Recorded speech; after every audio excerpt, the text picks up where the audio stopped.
Praise lord. అందరికీ మన ప్రభువైన యేసుక్రీస్తు నామములో హృదయపూర్వక వందనాలు. మన మధ్యలో సహోదరుడు విఠలబాబు గారు ఉన్నారు.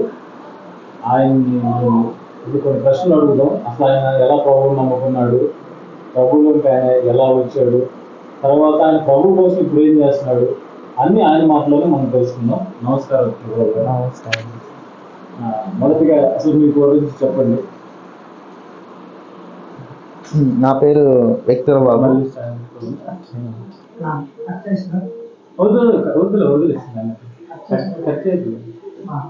ఇంకేసి మళ్ళీ మాట్లాడారు. Praise lord. అందరికీ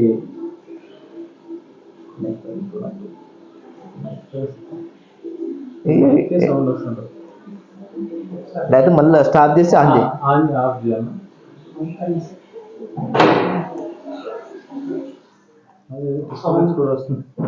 ఇప్పుడు ప్రశాంత్ ఆ డోర్ కూడా దగ్గరికి వేసి మళ్ళీ ఈ వీడియోలో స్టార్ట్ చేసి ఆన్ చేయాలి. వద్దులే వద్దులే అవసరం లేదు. ఉండదు, దాన్ని కట్ చేద్దాం మనం. వద్దులే, దాన్ని ఆఫ్ చేయలేదు కదా. రెండు అవుతున్నాయి. రెండు సరే. Praise lord. అందరికీ మన ప్రభువైన యేసుక్రీస్తు నామములో వందనాలు. ఇప్పుడు మన మధ్యలో సహోదరుడు విఠలబాబు గారు ఉన్నారు. ఆయన అసలు ఎలా ప్రభువుని నమ్ముకున్నారు, ఆయన ప్రభు కోసం ఎలా జీవిస్తున్నారు, ఆయన ప్రభువులు ఏం చేయాలనుకుంటున్నారు అనేది ఆయన మాటలో మనం విందాం. నమస్కారం విఠలబాబు. నమస్కారం బ్రదర్, అసలు మీ గురించి చెప్పండి. నా పేరు విఠలబాబు. మీరు అడగొచ్చు ఫస్ట్ కాంచి ఇదే పేరు ఉందని. లేదు, నా పేరు అసలు పేరు వచ్చి సైదులు బాబు అంట. మేము సాధారణంగా యేసుప్రభు నేను పుట్టి నమ్ముకున్నాను కాదు. కొత్తగా నేను కూడా క్రిస్టియానిటీలోకి నమ్ముకున్నాయి. ఎలాగంటే కొన్ని కారణాల వల్ల. నన్ను ఎవరు బలవంతంగా తీసుకొచ్చిన వాళ్ళు కాదు. ఒక మాటలో చెప్పాలంటే, అంతకుముందు నేను ఇక్కడ జానపాడు దర్గా అనేది ఉంటుంది మన తెలంగాణ బోర్డర్లో. అక్కడ దర్గాకి వెళ్ళే వాళ్ళం. నేను ప్రతి సంవత్సరం వెళ్తుంటాం. నాకు ఈ యొక్క సాంప్రదాయం అనేది ఉంటుంది. మీరు వినే ఉంటారు, పుట్టెంటికలు తీయటం అని అంటారు. అలాగనే పుట్టెంటికలు కూడా అక్కడే తీపిచ్చారు. ఆ పుట్టెంటికలు తీపిచ్చేటప్పుడు ఒక లారీ పెట్టి, లారీ జనాన్ని తీసుకెళ్ళి ఒక పోతు అంటే మేకపోతు ఉంటుంది కదా, దాన్ని తీసుకుపోయి అక్కడ దాన్ని కోసి వండుకొని తిని మన ఎంటికలు అనేది తలనీలాలు అనేది అక్కడ ఇచ్చేసేయాలి. అలా ఉండేది. ప్రతి శుక్రవారం కూడా నేను తలస్నానం చేసేవాడిని అప్పుడు చిన్నప్పుడు. ఆ వేలో వెళుతున్నప్పుడు నేను చదువుకునే రోజుల్లో యేసుప్రభు అమ్మటి నేను కొంచెం అలా మారటం జరిగింది. అంతకుముందు పెద్దగా పరిచయం లేదు, కానీ కాకపోతే ఇంట్లో మా నాయనమ్మ ఆమె మటుకు ప్రార్థన చేసుకునేది. చిన్న యేసుప్రభు పటం ఒకటి గోడకుంటే ఆమె ఆ గోడ వైపు తిరిగి ప్రార్థన చేసుకుంటూ ఉండేది. అలాగనే మా అమ్మోళ్ళు కూడా అలా అప్పుడప్పుడు వెళ్తూ ఉండేవాళ్ళు. అంటే వాళ్ళు రెండు వైపులు వెళ్ళేవాళ్ళు.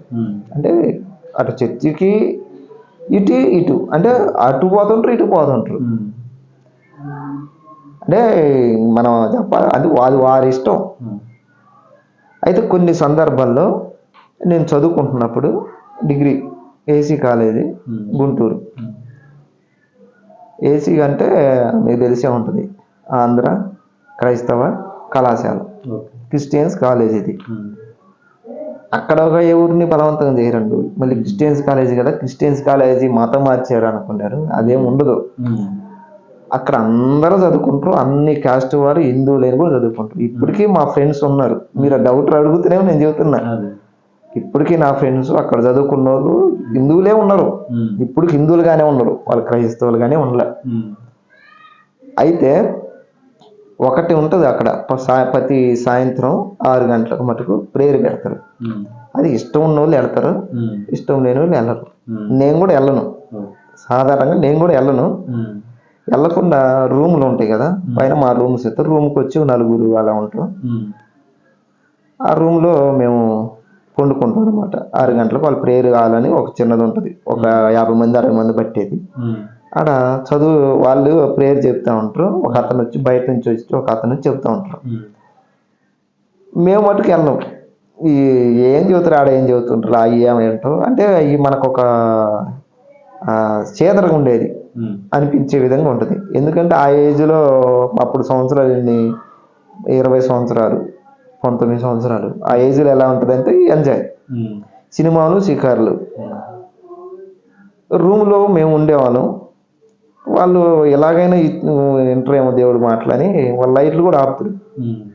రూమ్లో లైట్లు ఇష్టం ఉన్నోళ్ళు వెళ్తారు కాదంటలేదు. రూమ్లో లైట్ ఆపినా కూడా మేము పోం. ఆ రూమ్లో లైట్లు ఆపితే మీకు తెలిసి ఉంటుంది, దోమలు పిచ్చి పిచ్చి కొడతాయి. అవి కుట్టించుకుంటేనే రూమ్లో కూర్చుంటాం కానీ ప్రేయర్కి వెళ్ళను. ఇక మా ఫ్రెండ్స్ ఉండాలి, వాళ్ళ పేర్లు వద్దులేండి, ఎందుకంటే వాళ్ళ పేర్లు చెబితే వాళ్ళు ఫీల్ అవుతారు. ఎందుకంటే మేము ఒకప్పుడు ఇలా తిరిగినాం వాళ్ళతో తిరిగినాం అని మళ్ళీ మా అంటారు. అంటే మీ సినిమాలకి షికారుకి కాలేజీ అయ్యి ఎగ్గొట్టి చేసేవాళ్ళం. ప్లస్ మా కాలేజీ ఎదురు కూడా కాలేజీ ఉంటుంది, లేడీస్ కాలేజీ. అక్కడ బస్ స్టాండ్లో పోయి మేమేదో హీరోలాగా వాళ్ళకి సైట్ వేయటానికి అన్నట్టు ఆడ పోయేది, బస్ స్టాండ్ దగ్గర పోయేది, అక్కడ అమ్మాయిలను చూసి హేళన చేసుకున్నట్టు ఈ వాళ్ళంతా తిరిగేది, వాళ్ళ వెనక తిరిగేది. ఎందుకంటే ఇది కాలేజీ లైఫ్ అని యవ్వనంలో ఉన్నాం కాబట్టి ఈ యవ్వన ప్రాయంలో ఇలా చేసుకుంటూ ఉన్నారు. అంటే నేను చేసినాను అని చెప్పట్లేదు కానీ మా ఫ్రెండ్స్ చేస్తుంటే వాళ్ళ వెనకాల నేను వెళ్తూ ఉన్నాడు.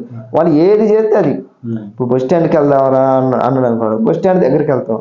నేను చేయకపోయినా వాడు ఎమ్మట ఉంటున్నాను, సహకరిస్తున్నా. వాడు ఒక అమ్మాయికి లైన్ వేస్తున్నాను అనుకో, వాడు పక్కన నేను ఉంటున్నా. సో ఇలాగ మాట్లాడుతున్నా. ఇలా 2 సంవత్సరాలు గడిచిపోయిన తర్వాత ఒక ప్రేయర్ హాల్లోనే ఒక బ్రదర్ ఎవరు మాట్లాడటం వాక్యం చెబుతా ఉండు. నేను ప్రేయర్ కూడా వెళ్ళలేదు, పైన గదిలోనే లైట్ ఆపేశారు కదా, చీకట్లోనున్నా చిన్న బాక్స్ ఉంటుంది కాబట్టి ఆ బాక్స్ నుంచి మనకు బైబిల్లో ఒక మాట వినపడింది. ఏమాట అంటే యవ్వన కాలం అంతా తినుము తాగుము సంతోషించుము, కాబట్టి ఇవన్నిటిని బట్టి దేవుడు ఒకరోజు నిన్ను తీర్పులో తీసుకొస్తాడని ఒక వాక్యం అతను చెప్పడం జరిగింది. అది బలంగా నాలో నాటుకుంది. నిజమే కదా, నేను యవ్వనప్రాయంలో ఉన్నాను, నా ఇష్టం వచ్చినట్టు నా ఫ్రెండ్స్తో తిరుగుతున్నాను. సినిమాలు పోతున్నా, అతను అమ్మటి అరే బస్ స్టాండ్ దగ్గరకు పోదామంటే అతను అమ్మట పోతున్నాను, అమ్మాయిలు చూద్దాంరా అంటే వాడెమ్మడి పోతున్నాను, తాగుదాందా అంటే వాడెమ్మడి పోతున్నాను. నేను ఇన్ని చేస్తున్నా, ఇన్ని స్వేచ్ఛగా ఉందని చేస్తున్నా, కాబట్టి వీటన్నిటి బట్టి నాకు తీర్పు ఉందని దేవుడు చెబుతున్నాను. నిజమే కదా, ఉండొచ్చు, రేపు దినాన ఏమైందో తెలియదు, కానీ యవ్వన ప్రాయంలో ఉన్న నన్ను నా గురించే చెబుతున్నాడు దేవుడని ఆ రోజు బలంగా నమ్మి ఆ రోజు నుంచి నేను బైబిల్ చదవటం ప్రారంభించాను. ఆ రోజు నుంచి పూర్తిగా చదివిన ఆ సంవత్సరం నేను ఎక్కువ శాతం నేను సబ్జెక్టు ఉంటాయి కదా పుస్తకాల కంటే బైబిల్ ఎక్కువ చదివిన. అలాగనే చదవలేదు, అది చదువుకున్నా ఇది చదివినా. కాకపోతే బైబిల్ మీద ఇంట్రెస్ట్ ఎక్కువ పెరిగింది. అంటే ఈ మాటలు సూటిగా నాతోనే మాట్లాడింది అని చదవటం నేను అప్పుడు గ్రహించుకున్నా. చదివిన తర్వాత నేను బాప్టిజం తీసుకోవాలని అప్పుడు తీర్మానం చేసుకొని ఇంటికి వచ్చేసి ఇలా బాప్టిజం తీసుకున్నాను అనుకుంటున్నానని ఒక వ్యక్తితో చెప్తే అతను హేళన చేస్తాను. బాప్టిజం తీసుకోవాలంటే ఎంత ఉండాలో మీకు తెలుసా? ఎలా ఉండాలో తెలుసా? అంటే ఒక నియమాలు పాటించాలి, ఒక పద్ధతి అనే అనుకుంటుంటే నాకు నిజమే కదా ఉండలేము, యవన ప్రాయంలో ఉన్నాము అని డౌట్ వచ్చింది. మళ్ళీ ఎన్నిక అడిగేసా. మళ్ళీ ప్రభు చిత్తం ఏందో మళ్ళీ ఒక నెల 2 నెలల తర్వాత మళ్ళీ ప్రేరేపణ వచ్చింది. ఏదైతే అయింది ప్రభు కోసం బతుకుదాం అని. అప్పుడు మా పాస్టర్ గారు దగ్గరికి వెళ్ళి, అంటే మా స్థానికంగా అక్కడ నేను ఆయన నమ్మటే ఆయన దగ్గరికి పోయినోళ్ళు కదా ప్రతి వారం, ఎప్పుడో ఒకసారి రోజు తిరుగుతారు కాబట్టి ఆ మూతను పరిచయం కాబట్టి మా అమ్మ వాళ్ళు పోతారు కాబట్టి పోయి చెబితే అతని దగ్గరికి వెళ్తే అతను బాప్టిజం ఇవ్వటం జరిగింది. పేరు అప్పుడు ఆయన అంతకుముందు నీ పేరు ఇది కాబట్టి ఇప్పుడు మన సంఘంలో మనం కొత్తగా నువ్వు జన్మించావు కాబట్టి అని ఎక్తర్ బాబు అని పెట్టాడు. అంటే విజయబాబు లాగా ఆ పేరు పెట్టాడు.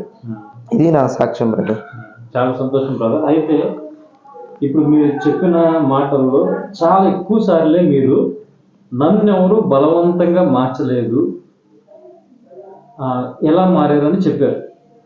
అయితే ఎందుకు మరి ఎంతోమంది సాక్ష్యంలో వాళ్ళు ఎవరో మనుషులు వాళ్ళు ఇచ్చే కొన్ని చాలా మంది అంటారు కదా, బ్రిటిష్ వాళ్ళ కాలంలో ఉప్పు పప్పు ఇచ్చి వీళ్ళని చాలా మందిని మతం మార్చేశారు. ఇప్పటికీ క్రైస్తవులు అంటే ఏవో ప్రలోభ పెట్టి కొన్ని మతం మార్చేస్తారు అని అంటూ ఉంటారు. సాధారణంగా క్రైస్తవుల మీద అభాండాలు వేస్తుంటారు.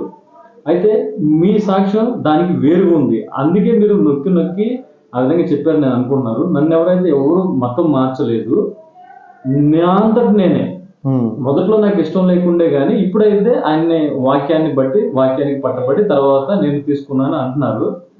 అలా అనే కొంతమంది వ్యక్తులకి మీరు ఇచ్చే సమాధానం ఏంటి? అలాంటి వ్యక్తులతో అసలు ఏం చెప్తాం? ఎందుకంటే మీరు అదే బ్యాక్గ్రౌండ్ నుంచి వచ్చారు. అయితే మీరు కూడా బహుశా అలా మాట్లాడి ఉండొచ్చు. ఇప్పుడు కూడా అలాగే మాట్లాడుతున్న హైందవ సహోదరులు కొంతమంది ఉన్నారు. అలాంటి వాళ్ళతో మీరు ఏమన్నా చెప్పాలనుకుంటున్నారు? ఇప్పుడు రైస్ బ్యాగులకి మతం మారుతాడంటే రైస్ బ్యాగ్ ఒక నెల వచ్చింది, ప్రతి నెల ఇవ్వగలుగుతాం మనం? ప్రతిరోజు ఇవ్వగలుగుతాం? ఎందుకంటే నా కుటుంబం ఉంది, నా కుటుంబాన్ని నేను పోషించుకోవడానికే అవసరం పడుతుంటే ఇంక అవతలోడి కుటుంబం పోషించడానికి ఇంక అవతలోడికి రైస్ బ్యాగ్ ఈ వారం ఇచ్చిన నెక్స్ట్ వారం అడగడా, నెక్స్ట్ నెల అడగడా? అంటే ప్రతి నెల వాడికి డబ్బులు ఇవ్వాలి. మరి అలా అలా నేను ఇచ్చి మార్చగలనా? అలా ఎంతమందిని మార్చగలను? ఈ ఎక్కడి నుంచి తేవాల డబ్బులు? బ్యాంకులు దొంగతనం చేసి తేవాలా? ఇదంతా అబద్ధం అండి. అవునండి, మీరు నిజంగా అన్నట్టు రెండు నాలుగులు వాళ్ళకే ఉంటాయి. ఒకటేమో వీళ్ళు ఏదో ఇచ్చి వాళ్ళకి డబ్బులు ఇచ్చేసి మతం మార్చేస్తారని అంటారు. ఇంకొకటి పాస్టర్ వీళ్ళందరి దగ్గర దోచేసుకున్నారని కూడా అంటారు. దోచేసుకునే వాళ్ళకి ఇంకోటికి ఎందుకు పెడతారు? ఇచ్చి మీరు అన్నట్టు వాడే పోషించుకోలేదు, ఎందుకు పోషించారు? మీరు అన్నట్టు ఒకవేళ పాస్టర్కి అసలుకి ఇతనికి రైస్ బ్యాగ్ కోసం మతం మారినాడంటే అతనికి లాభం వచ్చింది కాబట్టి మారినాడని అనుకుంటున్నారు. మరి రేపు 10 వంతు ఇవ్వాలనుక 10 వంతు ఇవ్వాలి. ఒక రైస్ బ్యాగ్ తీసుకుంటున్నావు, తర్వాత 10 వంతు ఇవ్వాలిగా. ఇప్పుడు నష్టం ఎవరికి? మళ్ళీ మారిన అతనికేగా నష్టం కలిగించేదైతే దాంట్లో ఎన్నుకుంటాడు. ఎందుకంటే 100 రూపాయల్లో 10 ఇవ్వాలి. ఇప్పుడు నష్టం ఎవరికి? ఇతనికేగా. కాబట్టి దాంట్లో లాభం ఉంటేనే 10 రూపాయలు పోయినా పర్వాలేదు అనుకుని ఉంటుంది. కాబట్టి ఇదంతా అబద్ధం. కాకపోతే ఏంటంటే ఏదో వాళ్ళు మా సంఖ్య అనే బలం అనేది తగ్గిపోతుంది అని ఏడుపు అంతే తప్ప ఒక రైస్ బ్యాగ్ మారుతున్నారంటే అదే రైస్ నేను ఒకటి ఇచ్చినాను అంటున్నావు. నువ్వు రెండు ఇచ్చి మార్చేసుకో. ఇండియా లేదా అమెరికా అందరిని మార్చేసుకో. ఎవరు వద్దన్నారు? రైస్ బ్యాగ్ ఎవరు మారలేదన్న. కాకపోతే అప్పుడు వచ్చిన క్రిస్టియానిటీ వాళ్ళు కొన్ని మిషనరీ వాళ్ళు విద్యను అందించినాయి. విద్యనిచ్చి అజ్ఞానంలో ఉన్న వ్యక్తికి జ్ఞానాన్ని ఇచ్చినాయి. నువ్వు ఆ జ్ఞానాన్ని ఇవ్వలేదు. జ్ఞానాన్ని ఇచ్చిరా వాళ్ళు దూరం చేసిన. ఇప్పుడు బలిసిన వాళ్ళు ఎవరేమో నమ్ముకోలేదు దేవుణ్ణి. ఒకప్పుడు ఆ మార్గం చూపించింది నువ్వు. నీ కాడికి వచ్చింది బైబుల్. ఇలా నువ్వేమన్నావు, నాకు అవసరం లేదు, ఊరు బయట ఒకడు ఉన్నాడు వాడి కాడికి పోయి చెప్పుకో అన్నావు. అప్పుడు ఈ బైబుల్ అటుపోయింది. అంటే ఇదే సత్యం వాక్యం అడిపోయింది. వాడు నీ కాడికి వచ్చిండు, నువ్వు రాలేదు. ఇది సత్యం అని నీ కాడికి వచ్చిండు, నువ్వు వెళ్ళు అన్నావు. అతను వెళ్ళిపోయిండు. ఇది సత్యం నీ కాడికి వచ్చింది, నువ్వు నాకు అవసరం లేదు అన్నావు. అతని దగ్గరికి వెళ్ళింది. ఇప్పుడు అతని దగ్గరికి వెళ్ళినప్పుడు అతని మీద ఏడుపు. మళ్ళీ అతను నీ దగ్గరికి రానియలేదు. పోయిన వ్యక్తిని మళ్ళీ నువ్వే మాట్లాడుతున్నావు. ఇది చాలా తప్పని నేను అనుకుంటున్నా. ఎవరు మతం వాడిది, ఎవరు అభిప్రాయం వాడిది. నువ్వు రానియలేదు కాబట్టి నేను పోయినానని అంటాం కూడా తప్పే. ఎందుకంటే రానియలేదు కాబట్టి పోయింది కాదు, సత్యం తెలుసుకుంటేనే పోయి ఉంటాడు. ఇప్పుడు నేను రానియలేదు నువ్వు రా అంటే దాని మీద ఇష్టం ఉన్నాడు వస్తాడు, కంపల్సరీగా వస్తాడు.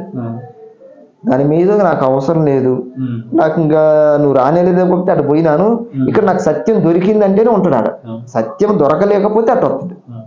అసలు ఇంకొకటి విక్టర్ బాబు గారు, యేసు ప్రభువుని నమ్ముకున్న తర్వాత యథార్థమైన భక్తి చేసిన చాలా మంది ఇచ్చే సాక్ష్యం ఏంటంటే, మేము లోకంలో ఉన్నప్పటికన్నా క్రీస్తులోకి వచ్చిన తర్వాత శ్రమలు ఎక్కువైనాయి, ఆర్థిక ఇబ్బందులు ఎక్కువైనాయి, అయినా కానీ సత్యం కోసం మేము చిత్రహింసల పాలైన అవుతాం, ఆకలిదైనా చేస్తాం, కానీ ఈయన్ని మేము వదులుకోము అని అంటున్నారు.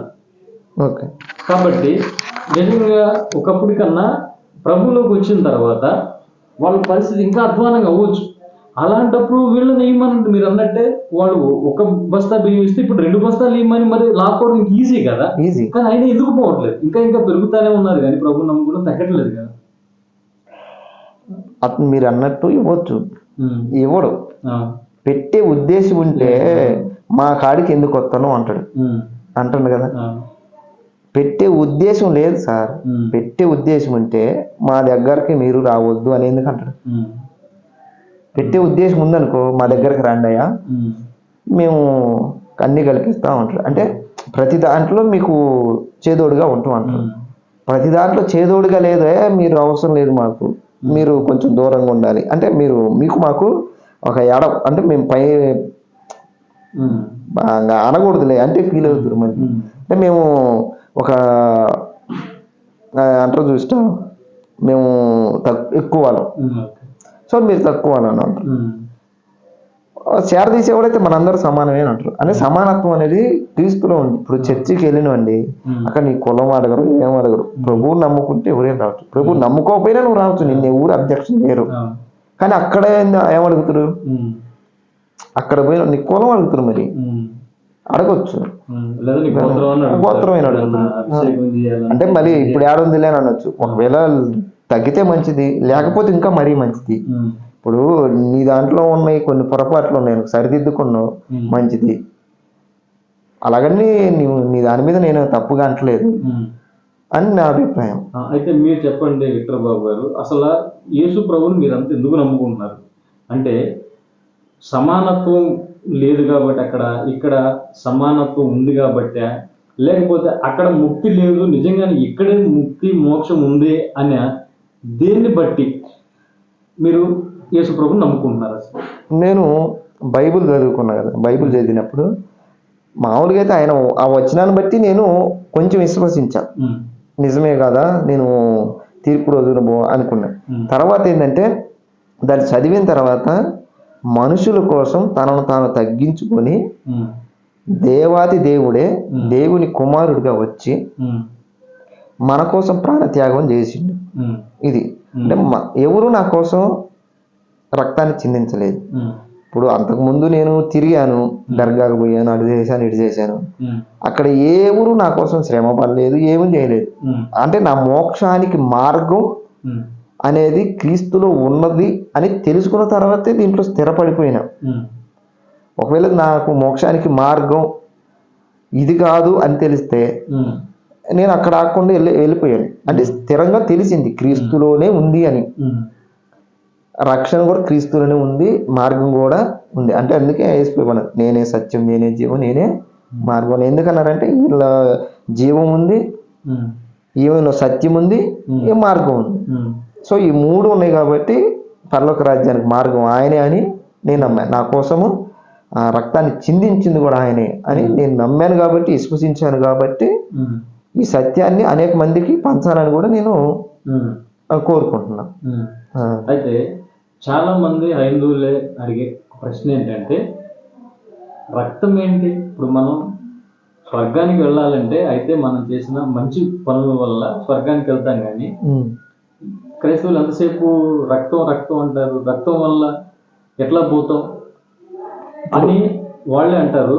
అయితే మీరు ఇంతకు ముందు కూడా చెప్పారు, మేము ఒక మేకపోతుని లేదా గొర్రెపోతుని తీసుకెళ్ళి బలిచ్చేవాళ్ళం. ఆ బలి ఎందుకు చేస్తారు అసలు? అంటే వాళ్ళు ఏం చేస్తున్నారో తెలియని దాన్ని, అది ఛాయగా ఉన్నదాన్ని క్రీస్తులో ఉందంటారా? మీరు ఎలా చెప్తారు? ఇప్పుడు అంతకు ముందు ఏముండేదండి, అప్పుడు ఇజ్రాయెల్ ఏమైనా ఒక గొర్రె పొట్టెల్లో తెచ్చి నేను చేసిన పాపాలను దాని మీద పెట్టి దాన్ని బలిగా ఇచ్చారు. ఇప్పుడు ఆ గొర్రె పిల్ల ప్లేసులో క్రీస్తు వచ్చింది. ఇప్పుడు క్రీస్తు మీద చేయి పెట్టి నేను చేసిన పాపాలు నాకు నువ్వు బలిగా అవుతున్నావని నా తప్పులు ఒప్పుకొని నేను మారు మనసు పొంది, అంటే ఎప్పుడు చేయకుండా. అప్పుడేమో ప్రతి ఏటా బలిచ్చేవాళ్ళు, ప్రతి సంవత్సరం పండుగ వచ్చినప్పుడల్లా తీసుకురావటం, దాన్ని పెట్టడం, నేను తప్పు చేసినాను బలి ఇవ్వటం. సో దీనంతటికి ప్రతి సంవత్సరం తప్పులు చేస్తాడు, దాన్ని బలిచ్చేస్తాడు. దాని అంతటికి పులి స్టాప్ పెట్టకుండా ఒకసారి ఈ సృష్టిని సృష్టించిన సృష్టికర్త దేవుని కుమారుడిగా వచ్చి ఈ రక్షణ అనేది మానవాళ్ళందరికీ ఇచ్చాడు. అది నేను విశ్వసిస్తున్నా. మీరు కాదండి మాకు క్రియల ద్వారానే ఉంటదంటే, ఇప్పుడు నేను వ్యభిచారం చేశాను, అసభ్యకరంగా బూతులు మాట్లాడాను, అలాగనే మంచి కార్యాలు కూడా చేశాను, ఒక వ్యక్తి దానం చేసిన, ఇంకొక వ్యక్తికి రైస్ బ్యాగ్ ఇచ్చిన. ఇప్పుడు క్రియలు చూడాలా, నేను చేసిన పనులు చూడాలా? అంటే వ్యభిచారం చేసిన ఒక పక్క మంచి పనులు చేసిన, ఇప్పుడు ఏవి చూసాలా, ఏవి చూడాలా? రెండు దేని చూస్తాడు దేవుడు? నువ్వు వ్యభిచారం చేసిన బాబు క్వాలిఫికేషన్ లేదంటాడు కదా. సో మనం అనేది క్రియలు ఉండాలి, అలాగనే యథార్థత ఉండాలి. ఏదో మనం మంచి పనులు చేసుకుంటూ పోతాం. ఈ మనసులో పాడైపోయిన హృదయం ఉంటుంది. అంటే ఈ హృదయం అనేది ఒక వ్యాధి కలిగింది. ఎప్పుడు ఏ తలం పుడతో తెలియదు. ఈ హృదయంలో పాపం అనేది ఉంటుంది. ఆ పాపాన్ని తీసేసేది ఎవరు మరి? ఆ పాపాన్ని మానుకుంటేనే కదా ముందు పోయేది పరలోక రాజ్యానికి. సో ఈ పాపాన్ని తీసేసగలిగింది ఎవరంటే దేవుడు. ఎలాగంటే తన రక్తంతో మనల్ని శుద్ధీకరించాడు, మనం నీటి ముంతలుగా చేర్చాడు. కాబట్టి ఇదే సత్యం. ఇంకా దేని ద్వారానే మీకు లేదు. ఒకవేళ క్రీస్తుని నమ్మకపోతే ఎలాగని అంటావు. క్రీస్తుని నమ్మకపోతే అంటే ఇప్పుడు నీకు వ్యాక్సిన్ ఉంది, వ్యాక్సిన్ వేసుకుంటే బ్రతుకుతాం అనేది ఉంది అప్పుడు కరోనా వచ్చినప్పుడు. నమ్మకపోతే దాన్ని నాకు అవసరం లేదని నువ్వు తిరుగుతూ ఏమైంది, రోగం వచ్చింది, చనిపోతావు. సో నమ్మటం అనేది నమ్మపోవటం అది నీ ఇష్టం, కానీ ప్రకటించాలి. వ్యాక్సిన్ అనేది ఒకటి ఉంది, దీనికి విరుగుడు ఉంది కరోనాకి. ఇది వేసుకుంటే మనం బ్రతుకుతాం, వేసుకోకపోతే చనిపోతాం అనే కదా. ఇప్పుడు అదే అనేది అంటే నమ్మిన వాడికి ఏ శిక్ష లేదు, నమ్మని వాడికి శిక్ష ఉంటుంది అంటావు. కరోనాను నువ్వు వ్యాక్సిన్ నమ్మితే నీకు అది వేసుకున్నావు అనుకో, నీకు శిక్ష ఉంటుంది. వేసుకోకపోతే నీకు రోగం అవుతుంది. అది అయితే ఇక్కడ కొంతమంది ఇండియాలో ఎలా ఉన్నారంటే, ఇప్పుడు ఆంధ్రప్రదేశ్లో ఉన్న సిమ్ ఆంధ్రప్రదేశ్లోనే వర్క్ చేస్తుంది, వేరే చోటుకి వెళ్తే రోమింగ్ పడుతుంది, లేకపోతే ఇండియాలో సిమ్ ఇండియాలోనే పనిచేస్తుంది, వేరే దేశంలో పనిచేయదు అన్నట్టుగా ఈ యేసు అనే వ్యాక్సిన్ ఓన్లీ ఇజ్రాయెల్కే పనిచేస్తుందా, లేకపోతే అన్ని దేశాలకు పనిచేస్తుందా? ఎందుకంటే వీళ్ళు నమ్ముతున్నది ఏంటంటే, ఇప్పుడు చాతుర్వర్ణ వ్యవస్థ అని చెప్పి బ్రహ్మదేవుడి తలలో నుంచి బ్రాహ్మణుడు, భుజాల నుంచి క్షత్రియులు, ఉదరం నుంచి వైశ్యులు, పాదాల నుంచి శూద్రులు వచ్చారని ఈ భారతదేశంలో ఉన్న వాళ్ళ గురించి చెప్తుంది తప్ప ఈ ధర్మం అనేది మరి చైనా వాడు ఎక్కడి నుంచి వచ్చాడు, జపాన్ వాడు, వీళ్ళందరి కోసం చెప్పట్లేదు. అంటే ఇదే సర్కిల్లో ఉన్న వీళ్ళు ఆలోచన చేసినట్టు యేసు ప్రభు కూడా అంతేనా? ఆ బలి ఇచ్చే ఓన్లీ ఇజ్రాయిల్ వరకేనా బలి అయింది, లేకపోతే తెలియసో తెలియకుండా ఇక్కడ కూడా బలి ఇస్తున్నారు కదా వీళ్ళ కోసం కూడానా అని నా ప్రశ్న. ఇప్పుడు ఆయన అందరికి ఎలా ప్రభు అని అందరికి ప్రభు ఈయన బైబిల్లో ఉందిగా, అందరికి ప్రభు ఈయన. అంటే కులము మతము భేదం అంతే లేకుండా అందరికి ప్రభు. ఇప్పుడు దేవుడు అని అన్న మనం, దేవుడు అంటే ఒక రాజు అంటే అందరికి రాజు, అందరికి ప్రభు ఈ భూమి మీద ఉన్న ప్రతి వాళ్ళకి. ఇప్పుడు ఏపీకి ముఖ్యమంత్రి పలానాయన అనుకో, ఏపీ మొత్తానికి. అలానే భూభాగం మొత్తానికి ఒక వ్యక్తి ఉంటాడు, ఆ వ్యక్తి యేసుక్రీస్తు. అంటే రాష్ట్రానికి ఒకళ్ళు, జిల్లాకి ఒకళ్ళు, మంత్రులు ఉంటారేమో, కానీ హెడ్ మటుకు ఒక్కడే. ఇప్పుడు మన దేశానికి పిఎం ఎవరు? ఒకరే ఉన్నారు, అంతేగా. జిల్లాల వారికి రాష్ట్రాల వారి వేరు వేరుగా ఉన్నా కానీ ఒకటే కదా. అలాగే భూమి మొత్తం ఒకటే కదా. ఈ భూభాగం మొత్తానికి ఒకడే ఉండాలి కదా దేవుడు. భూభాగాన్ని మొత్తాన్ని ఒకటే సృష్టించాలిగా. మరి ఆయన కాదు నా ఇండియాను ఊరికే ఒకరు చేశారంటే అది పొరపాటు. ఇండియానైనా నువ్వు చేసి ఇండియా గురించే చెప్పబడదు. నాకు ఈ భారతదేశంలో నా మతం ఉంది, నా దేవుళ్ళు ఉన్నారు, వీళ్ళే నాకు చేసినట్టే మిగతా అమెరికాని ఎవరు చేశారు? అమెరికాని ఎవరు చేశారు? బ్రిటన్ ఎవరు చేశారు? మిగతా దేశాలన్నింటిని ఎవరు కలిగి చేశారు? అంటే ప్రత్యేకంగా ఇండియా గురించి మాట్లాడితేనే కాదు, ప్రపంచం మొత్తాన్ని గురించి మాట్లాడతాడు ప్రభు. మాట్లాడింది కాబట్టి ప్రత్యేకంగా ఇండియా గురించి అనేది మాట్లాడలేదు కాబట్టి ఈయన ఇండియాకి సంబంధించినోడు కాదు, ఇజ్రాయెల్కి సంబంధించినోడు అనేది పొరపాటు. ప్రపంచం మొత్తం గురించి మాట్లాడింది. ఇజ్రాయెల్ మొత్తానికి దేవుడు కాదు ఆయన. అసలుకి ఇజ్రాయెలే నమ్మరు కొంతమంది, ఎందుకంటే వాళ్ళు మెస్సయ్య వస్తాడని అప్పటికే ఇప్పటికే అదే తలంపుతో ఉన్నారు. అంటే మెస్సయ్య వచ్చిపోయాడని మనం నమ్ముతున్నాం, మెస్సయ్య వచ్చాడని వాళ్ళు ఏంది మనం రెండో రాకడ కోసం చూస్తుంటే వాళ్ళు ఫస్ట్ రాకడ కోసం చూస్తుంటారు. ఇంకా సిమ్ అంటారా, ఆ సిమ్ కార్డు బాబా ఎవరు ఉన్నారు ఆయనే. అంటే ఇప్పుడు మన వాళ్ళు కొంతమంది ఇక్కడున్న దేవి దేవతలకు సంబంధించిన ఈ మతాన్ని అమెరికాను వేరే దేశాల్లో ప్రకటిస్తారు. మరి ఆడట్ట పని చేస్తాయి. ఇక్కడ పవర్ అనేది ఇక్కడ వరకే పరిమితం, ఇండియా వరకే పరిమితం అన్నప్పుడు ఈ సిమ్ముని తీసిపోయి అంటే ఈ దేవతను తీసిపోయి అక్కడ పరిచయం చేస్తే అక్కడ ఎలా పని చేస్తాయి అంటారు. మరి పని చేయవు కదా, మరి ఇది అజ్ఞానం కదా. మరి అసలు ఆ సిమ్ కార్డు బాబు ఎవరో కానీ జోకు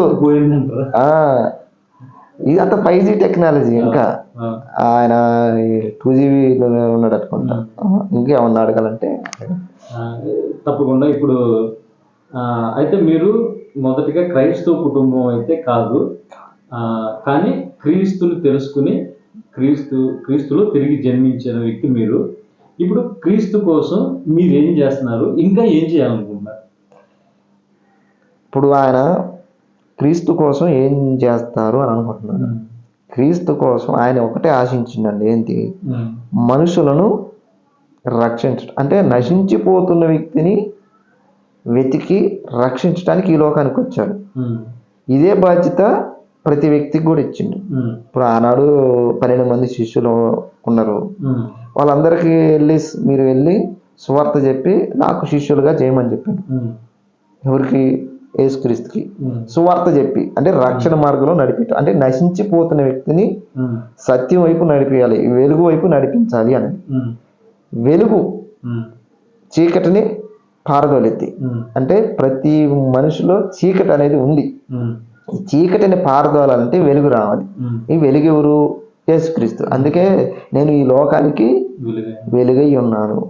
అందుకే మళ్ళీ యోహాను సువార్తలో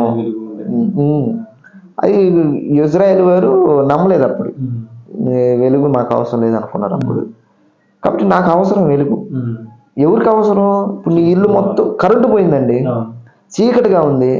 ఇప్పుడు నీకు కొవ్వొత్తి అవసరం కదా, వెలిగించుకున్నావు. అంటే చీకటి బ్రతుకులు ఎవరైతే నువ్వు వాళ్ళకి అవసరం.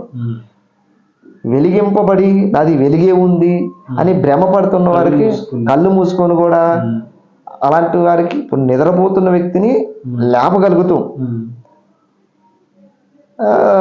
నిద్రపోకుండా యాక్టింగ్ చేసే వాళ్ళని ఎంత లేపినా లేవడు. ఎందుకంటే అతను యాక్టింగ్ చేస్తాడు. నిద్రపోయేవాడిని తడితే లేపడు, కానీ కళ్ళు మూసుకునే యాక్టింగ్ చేస్తా మనం ఎంతసేపు యాక్టింగ్ చేద్దాం, చూద్దాం ఇంకా లేపుతుంది అన్నట్టు యాక్ట్ చేసిన అనుకో, అతను ఎంతసేపునే లేవడు. అది యాక్షన్ అయిపోద్ది అంతే. ఇంకా ఇంకేమన్నా?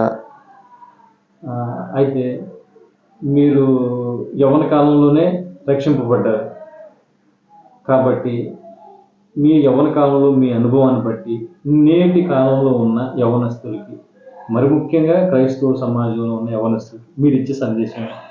ఒక్కటండి, నేను ఇచ్చే సందేశం ఏంటంటే, యవ్వన ప్రాయం అనేది మళ్ళీ మనకి బాల్యం తిరిగి రాదు, యవ్వనం తిరిగి రాదు, వృద్ధాప్యం తిరిగి రాదు. ఈ 3 తిరిగి రావు. వీటిని మనం ఖర్చు పెట్టేసినాం అనుకో తిరిగి రావు. డబ్బు ఖర్చు పెడితే మళ్ళీ అలాగలా సంపాదించుకోగలుగుతాం. యవ్వనాన్ని వ్యసనాలకి ఖర్చు పెడితే మళ్ళీ నువ్వు తెలుసుకున్న తర్వాత, వృద్ధాప్యంలో నమ్ముకున్న తర్వాత ప్రభు కోసం పరిగెత్తలేవు. ఎంత పరిగెత్తనా వేస్ట్, పరిగెత్తలేవు. ఎందుకంటే 2 అడుగులు వేయంగానే పడిపోతావు, ఆయాసం వచ్చింది. సో యవ్వన ప్రాయంలో ఉన్నప్పుడే నువ్వు ఆయన నమ్ముకున్నావు అనుకో, నీకు మంచిది. ఆయన కోసం నువ్వు బ్రతకగలవు. ఎందుకంటే ఆయనలో జీవం ఉన్నది, ఆ జీవము మనుషులకు వెలుగై ఉన్నది. మళ్ళీ ఆయన ఏమంటాడు? నేనే ఆ వెలుగు దేవుడే, అంటే దేవుడే వెలుగై ఉన్నాడు. ఇక్కడ అర్థం ఏంటి? దేవుడు వెలుగై ఉన్నాడు అంటే దేవుడు వెలుగు. మళ్ళీ ఈయనే ఒక మాట ఉంటుంది, ఏమన్నా నేనే వెలుగుని, అంటే నేనే దేవుడు. కొంతమంది అంటారు దేవుడు అని చెప్పుకోలేదు, చెప్పుకున్నాడు చాలాసార్లు ఇండైరెక్ట్ గా, నేనే దేవుణ్ణి. లేఖనం ఏం చెబుతుంది? దేవుడు వెలుగై ఉన్నాడు, నేనే నిజమైన వెలుగుని, అంటే నేనే నిజమైన దేవుణ్ణి అని చెప్పుకున్నాడు ఆయన. సో నిజమైన దేవుడు అని తెలుసుకున్నా కాబట్టి నేను స్థిరంగా ఉన్నా. నువ్వు ఇంకా తెలుసుకోలేదు. అంటే నిజమైన దేవుళ్ళు దేవుళ్ళు అని నువ్వు భ్రమపడి ఉన్నావు. ఇక్కడే దేవుడు దేవుడు దేవుడు దేవుడు అని ఏకవచనం చెబుతుంది తప్ప దేవుళ్ళు దేవుళ్ళు అంటున్నా. ఈ భూమిని సృష్టించింది ఒక్కడే, అది దేవుడు. ఆదిలో ఏది ఉండేనో, ఏది తాకిను, ఏది విన్నరో అదే ప్రకటించారు వాళ్ళు. ఈ రోజు కూడా అదే ప్రకటించాలి యవ్వన ప్రాయంలో ఉన్నారు మనం. ఎందుకంటే క్రైస్తవంలో చాలా మంది అబద్ధ బోధకులు వచ్చి ఈ రోజున హైందవులే మనల్ని హేళన చేస్తుంటే మనోళ్ళు ఏమంటారంటే యవ్వన ప్రాయంలో ఉండి కూడా దాన్ని వ్యతిరేకించకుండా సత్యవాక్యం తెలిసిన కూర్చొని ఉన్నారు. మనకెందుకులే బ్రదర్, అలా అనకూడదు, ఇలా అనకూడదు. అలా అనకపోతే అన్యుల మధ్య మన దేవుడి నామం దూషింపబడుతుంది. అది అర్థం కావట్లా చాలా మందికి. ఇప్పుడు అన్నిలే మనల్ని క్వశ్చన్ వేస్తుండ్రు, అతను ఏంది ఇలా చేస్తుండ్రు మీ పాస్టరే కానీ అని మనల్ని అంటుండ్రు. అదే మన కుటుంబాన్ని మనమే చక్కదిద్దుకుంటే పక్కవాడు మనల్ని అంటారు కదా అని నేను అనుకుంటున్నా. ఎవరైనా సరే మనలో పొరపాట్లుంటే దాన్ని సరిదిద్దుకోవాలి, చెప్పాలి, గద్దించాలి. అలా చెప్పాలి, 10 మందిలో చెప్పని అవసరం లేదు. పక్కకు పిలిచి అలా చెప్పాలి. అతను మార్చుకుంటే పద్ధతి ఓకే. అతను ధనం కోసమే బైబిల్ పెట్టుకొని వేషాలు వేస్తుందంటే అలాంటివన్నీ మనం ఏం చేయను. ప్రభు కోసం ప్రభు గొప్ప చెప్పటమే, ప్రభు చూసుకుంటాడని నేను అనుకుంటున్నా. సంతోష్ వెంకట బాబు గారు, ఇది మీరు చెప్పినట్టుగా చాలా మంది యేసు ప్రభు దేవుడు అని చెప్పుకున్నాడా అని అంటారు. వచ్చే ఎపిసోడ్లో మనం మరలా నేను ఈ టాపిక్ మీద మిమ్మల్ని ప్రశ్నలు అడుగుతాను. యేసు ప్రభు దేవుడని ఎక్కడైనా బైబిల్లో చెప్పుకున్నాడా అని వాళ్ళు అడుగుతున్న ప్రశ్నలకి బైబిల్లో నుంచి మీరు ఏమేమి సమాధానాలు ఉన్నాయో మీరు చెప్తారు. కానీ ఇప్పటికి సమయం అవుతుంది కాబట్టి సహోదరులారా, ఈ మాటలు, ఈ ఇంటర్వ్యూ మీకు ఆశీర్వాదకరంగా ఉందని నమ్ముతున్నాం. మరి ముఖ్యంగా యవనస్తులారా, మీరు కూడా బ్రదర్ లాగా యవన కాలంలోనే క్రీస్తు కోసం రోషం కలిగి కొన్ని ఆత్మలనైనా రక్షించి పరలోక రాజ్యంలో సిగ్గుపడినక్కలేని పనివారిగా ఉండాలని మీ నిమిత్తం ఈ ఇంటర్వ్యూ చేయడం జరిగింది. క్రీస్తు నామం మహిమార్థమై ఇంటర్వ్యూ ఇచ్చినందుకు విక్రబాబు గారికి మరొకసారి నేను ఒక మాట చెప్పాలనుకుంటున్నానండి. ఇప్పుడు ఒక బలమైన కాడి ఎద్దుని తీసుకున్నాం. ఆ బలంగా ఉంది, యవన ప్రాయంలో ఉంది. దాని మీద కాడి పెట్టి దున్నితే ఎకరం పొలమైనా దున్నిద్ది. ముసలి కాడిని తీసుకొచ్చి మనం దున్నిద్దే ఎకరం కష్టం. సో మన బలము ఉన్నప్పుడే మన మీద కాడి పెట్టుకొని, అంటే ఆయన కాడి సులభమైంది కాబట్టి, భారం లేదు కాబట్టి మనం ప్రభు సేవలో దున్నబడదాం, అంటే ప్రభు సేవలో వర్ధిల్లుదాం. అంటే మన యవన ప్రాయం ఉంది కాబట్టి కాదు, ఈ యవన ప్రాయం ఇప్పుడు అవసరం లేదు, తర్వాత ఒక 50 సంవత్సరాలు వచ్చిన తర్వాత అప్పుడు నీ సేవ చేద్దాం, అప్పుడు చేద్దాం అంటే అప్పుడు నువ్వు ఎంత ప్రయాసపడ్డా నువ్వు, ఎందుకంటే ముసలతనం ఉన్న ఎద్దుని తీసుకొచ్చి కాడి పెట్టి దున్నేటప్పుడు బలం దానికి కాడే బరువుగా ఉంటుంది ముందు, అంత కష్టంగా ఉంటుంది, కదలలేదు, దొన్నలేదు. సో కాబట్టి యవన ప్రాయంలో నువ్వు దేవుడిని నమ్ముకుంటే మంచిది. కానీ అదే నువ్వు దేవుడి సేవ చేయాలని ఆశపడితే యవన ప్రాయంలోనే ఇంకా బాధ్యతలు చాలా ఉన్నాయి, వెనక ఇంకా చాలా ఉన్నాయి, ఆగిపోతే 50 సంవత్సరాల తర్వాత చేయొచ్చునంటే అప్పుడు ఉన్న ఆయుష్ నీకు ఉంటుందో ఉండదో తెలియదు. అప్పుడు చేయలేవు కూడా, కొన్ని ఆటంకాలు వస్తాయని నేను చెబుతున్నా. నా అభిప్రాయం ఇది. అవును, సత్యం. ఎందుకంటే వాక్యం కూడా నీ యవన కాలం ముందే కాడి మోయట కాడి మోయట నరునికి మేలు. ప్రభు కూడా పేతురుతో చెప్పింది కూడా, నువ్వు యవన కాలం ముందు నీ నడుము పట్టుకుని నువ్వు ఎటు కావాలంటే వెళ్తావు, కానీ ముసలితనం ముందు నువ్వు చేతులు చదువుతావు, వేరొకడు నీకు ఇష్టం లేని చోటుకి వాడు నడిపిస్తాడని ఉంటుంది. కాబట్టి మనం అవును, మాట ఎందుకంటే అనిపించిందంటే, సపోజ్ నువ్వు ఒక సత్యవాక్యాన్ని నమ్ముతున్నావు, ముసలితనంలో నేను ప్రయాసపడాలని అంటే నువ్వు వేరే సంఘానికి వెళ్ళినావు, ఆ సంఘం సత్యవాక్యానికి విరుద్ధంగా ఉన్నా సరే నేను లాక్కోకపోతే నువ్వు వెళ్ళాల్సి వచ్చింది కూడా. అంటే నేను అనుకుంటున్నా, ఇప్పుడు అతను సత్యవాక్యం కాదు, అబద్ధకుడే, అబద్ధ బోధకుడే. అప్పుడు నిన్ను బలవంతంగా ఎత్తుకొని పోయినా అక్కడ నువ్వు వాక్యం చెప్పాల్సి వచ్చింది. అంటే ఇది ఉదాహరణ అనుకుంటున్నాను నేను. రాజీ పడాల్సి వచ్చింది, ఏదైతే 4 మాటలు చెప్తే చాలు. అది యవ్వన ప్రాయంలో అనుకో రాజీ పడకుండా నేను ప్రభు సేవని నాకు యవ్వనం ఉంది, నా బలంతో నేను చేసుకుంటా, సత్యవాక్యాన్ని నేను ప్రకటించుకుంటా అంటాను. రాజీ పడకుండా ఉంటాను. అసలు ముసలితనంలో రాజీ పడతాం అని నా ఆలోచన. నేను ఇది చెబుతున్నాను. చాలా సంతోషం విక్టర్ గారు. మరొకసారి ధన్యవాదాలు. అందరికీ కూడా వందనాలు. ఈ మరొక అంశంతో ముందు ఇలాంటి వీడియోలు క్రైస్తవ సమాజానికి ఆశీర్వాదకరంగా ఉండటం కోసం మీకు ఏమైనా డౌట్స్ ఉంటే మీరు కామెంట్ రూపంలో చేయండి. దాన్ని మేము సమాధానముగా ఆ దేవుని దగ్గర నుంచి మేము జ్ఞానాన్ని పొందుకొని మీకు కూడా ఈ యొక్క జవాబిస్తాం మేము ఇవ్వటానికి ఆసక్తిగా ఉన్నాం. క్రైస్తవ సమాజంలో కూడా చాలామందికి క్వశ్చన్స్ ఉంటాయి. వాటికి వారే సమాధానం ఎక్కడ దొరికిద్ది అని వెతుకుతూ ఉంటారు. అది ఎక్కడో దొరకదు, మన బైబిల్ గ్రంథంలోనే ఆయన ఇచ్చే జ్ఞానంలోనే దొరికింది. కాబట్టి అది తెలుసుకొని మీరే జాగ్రత్తగా ఎతకాలి. ఎక్కడ ఎతకాలంటే బైబిల్ గ్రంథంలో. ఆ రోజు మనం పొలంలో పోయినప్పుడు ఏరుకుంటాం, చెత్త చెదారం తీసి పడేస్తాం చూసినాం అంటే ఒళ్ళు ఉంచి ఏరుకోవాలి. అలాగనే సమయం కేటాయించుకొని మనకు కావలసిన జ్ఞానాన్ని పట్టుకొని ఏరుకోవాలి బైబిల్ గ్రంథం సత్యమైన వాక్యాన్ని. అది సరే, ఇప్పుడు దాకా మా మాటలు మీరు విన్నారు. మీ కామెంట్ల ద్వారా మీ మాటలు మేము వినాలని కోరుకుంటున్నాం. మనందరినీ